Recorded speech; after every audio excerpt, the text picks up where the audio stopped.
¿Sabías que hay animales que parecen de otro planeta? En la selva, el camaleón pantera cambia de color en segundos, ocultándose o mostrando su furia.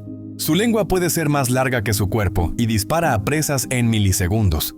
En las profundidades del océano, el pez abisal brilla en la oscuridad, usando su bioluminiscencia para cazar y atraer a sus enemigos. ¿Y qué decir del leopardo de las nieves? Es capaz de saltar 6 metros en un solo salto, adaptándose al clima más extremo del Himalaya. La naturaleza nos sorprende con criaturas que desafían toda lógica. Esto es solo el comienzo. Suscríbete a Mundo Salvaje 4K para más videos como este.